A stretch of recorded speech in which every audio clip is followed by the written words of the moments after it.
welcome to day 2 of Customer Service Week. How you doing?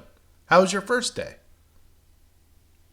I'm hoping it was really good, especially if you're in customer service. So, let's go and talk about something that matters a lot when it comes to customer loyalty and customer perception, and that is the peak end rule.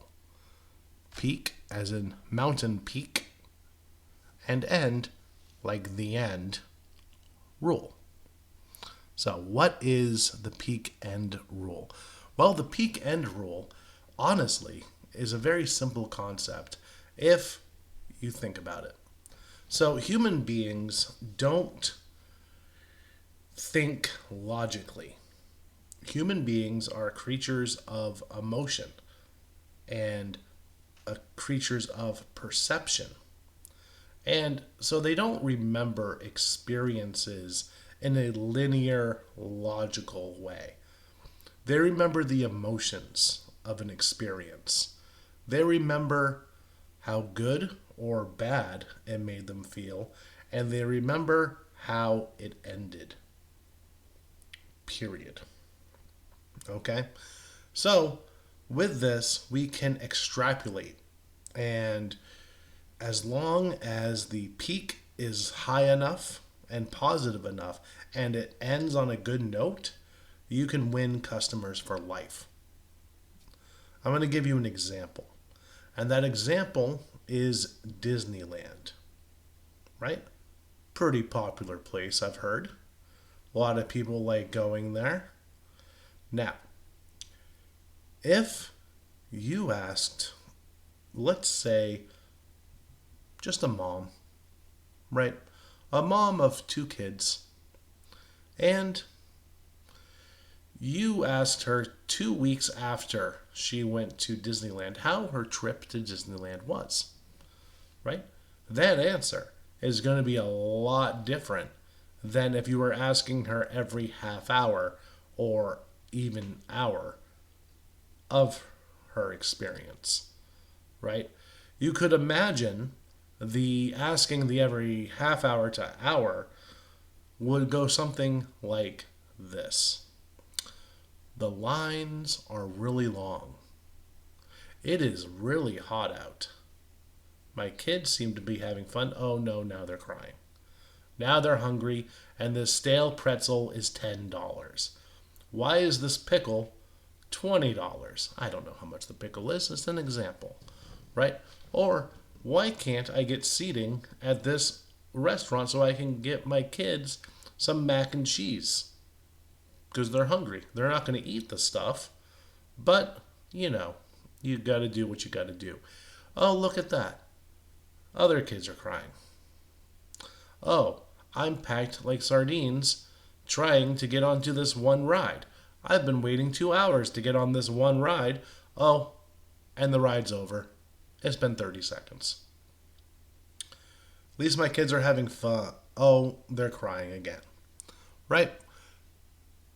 As opposed to if you ask that same person with the same experience 2 weeks later, what would be the response? If it's like most people and just reading Disneyland's reviews and, having gone there myself and stuff,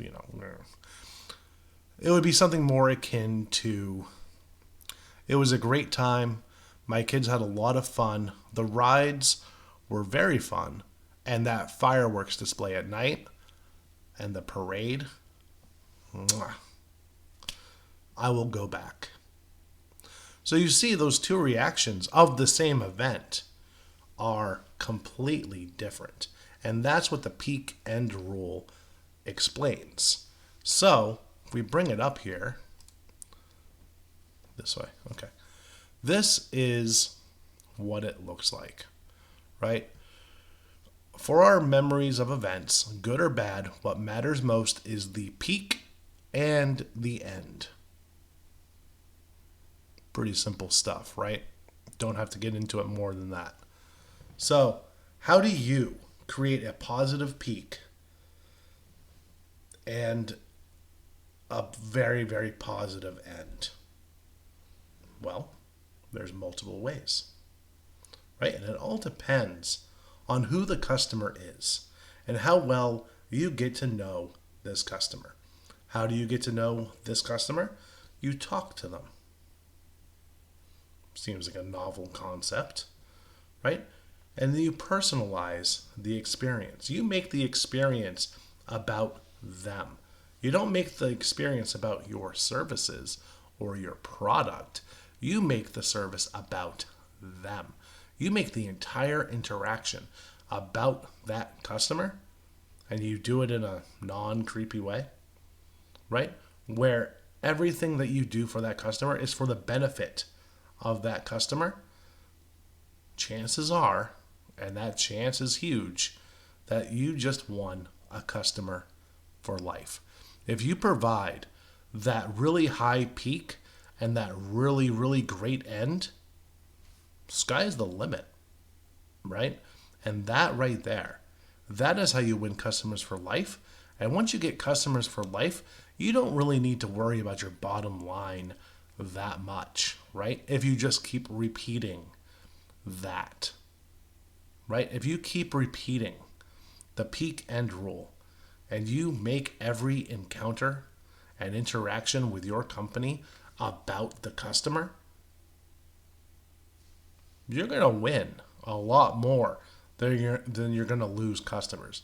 Now, there is a stat out there that says automatically right off the top, 20% of your customer base never going to use you again, right? And that may be true, right? That might be true. But it doesn't have to be true. One of the best, most useful competitive advantages out there is your customer service. Hands down. It's one of the only things that you can really control, that you really have a say in, right? The market decides prices for the most part, right? Most companies in the same industries all do the same service. And then if you try to compete with prices, it's just a race to the bottom, and you don't want to do that because that's a losing game. But what you can do is you can increase and you can improve your customer service until you are unmatched in your industry. Period. This is one of the tools that you can use to do that. There are other tools that we're going to be discussing in the other videos this week. But this right here, this, once you understand it, once you wrap your head around it, and it is a simple concept, but it's not easy to execute. And it's especially not easy to execute consistently. But once you get that, once you nail this, once you systematize this without making it robotic, you got it. You have it. You are winning. So that was day 2 of Customer Service Week 2024. Yeah. I'll see you next time.